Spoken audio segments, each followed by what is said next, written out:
musulmon mamlakatlarning mahalliy me'morlik an'analarida yetakchi o'rinni egallab, o'ziga xos usulda qurila boshlangan. Bu o'sha qurilgan masjidlar mana shu xalqni, mana shu davlatni o'zini bir an'analarini, qadriyatlarini aks ettiruvchi hunarmandlik san'ati desak ham bo'ladi.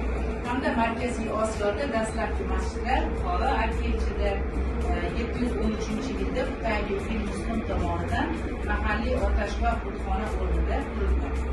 Hamda rivoyatlarga ko'ra Samarqanddagi birinchi masjid Hazrati Xizr masjidi o'rnida qurilganligi haqida ma'lumotlar keltirib o'tilgan.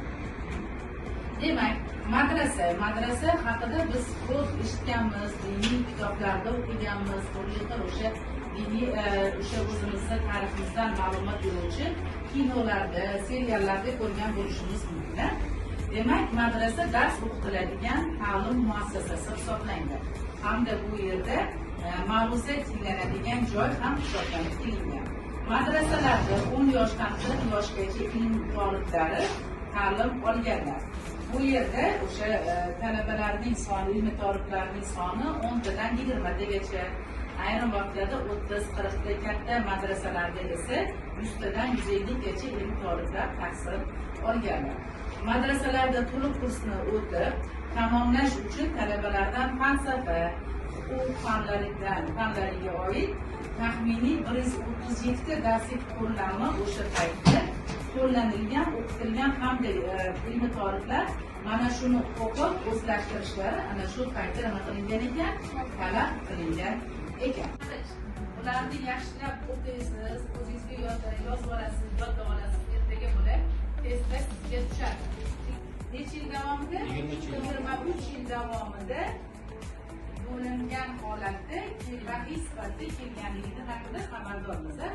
7-asrning birinchi yarmida nozil bo'lgan Qur'oni Karim islom diniy ta'limotida muhim manba, bosh manba hisoblanib keladi. Qaysi birimizga sir emas.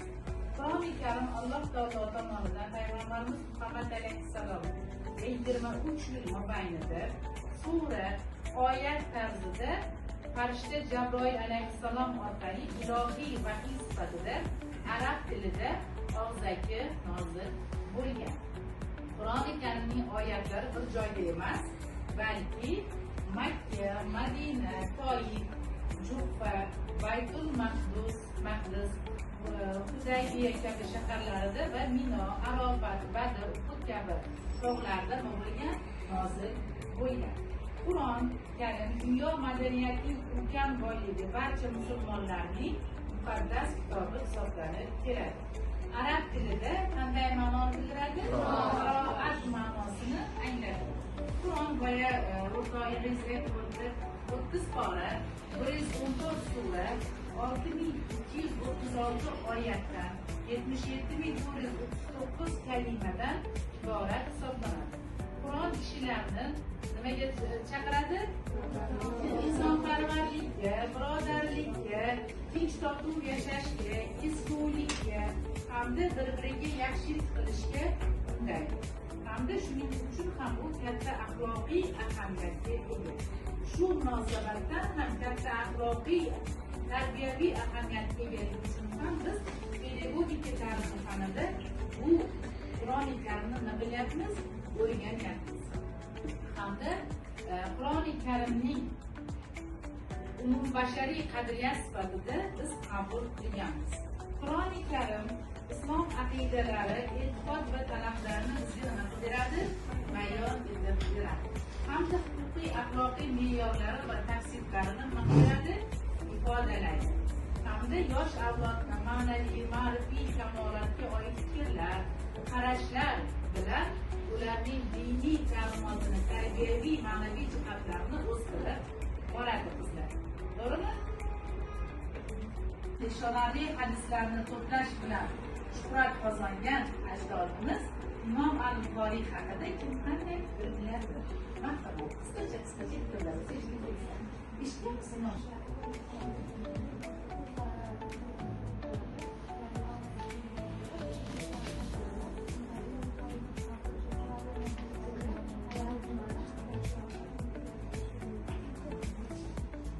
Rahmat.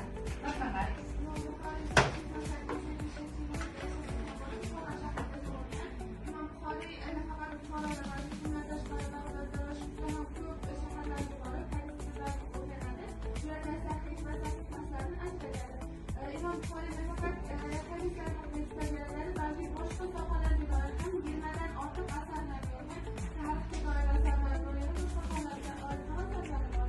Oxirida 870-yilda Samarqandning Hasan shoiri vafot etadi. Yaxshi. Samarqandda Buxoriy Qaytadan rekonstruksiya qilinyapti. Hamda bu mana shu yil ishga tushirish arafasida turibdi. Marhamat, siz qanday fikr berasiz? Imom Buxoriy haqida. yaxshi bilimlarni, masalan, yaxshi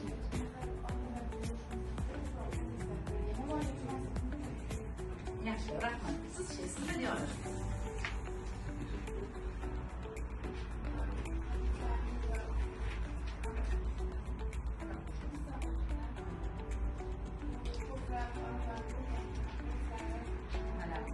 Aniq javob bering, aniqlarimiz quyida o'tishi. Islom dunyosining eng buyuk namomalaridan biri sifatida tanilishiga katta hissa qo'shgan. Yosh avlodning diniy qadriyatlarimizga, an'analarimizga sadoqat ruhida tarbiyalashda Imom Buxoriyning hadislari juda katta asos bo'lib xizmat qilib keladi. Hamda mana hozir qisqacha to'xtalib o'tdinglar, Buxoriy 18 yoshga kirganda bir qator yirik ilmiy asarlar muallifi. Imom Buxoriyning o'sha yoshligidan ko'zi ojiz bo'lib qolganligi, onalarining to'xtovsiz ibodatlari tufayli Alloh taolo tomonidan ko'zlariga shifo nurni qaytarib berilganligi, hamda Imom Buxoriy yoshliklaridan boshlab juda ham o'zlarining tengqurlariga nisbatan aql zakovati, xotirasida eslab qolishga tengsiz ekanligi bilan ham ajralib turdi. Imom Buxoriy yoshligidan o'sha turli xil davlatlarda yuraklarimiz ilgarigi zamonda hozirgina singari 5 soat 6 soatga yetib boradigan samolyotlar yoki tezyurar, boshqa poyezd, avtomashinalar bo'lmagan. O'sha paytda o'sha karvonlarga qo'shilib, otlarda, tuyalarda bir davlatdan ikkinchi davlatga borguncha judayam ko'p vaqtni olgan. Mana shu davrda Imom Buxoriy har bitta davlatga, har bir shaharga kirganda o'sha ilm izlanishga, o'qishga hamda o'sha payg'ambarimizni hadislarini to'plashga harakat qilgan. Hamda shunday rivoyatlar bor, siz ham buni eshitgan bo'lishingiz kerak.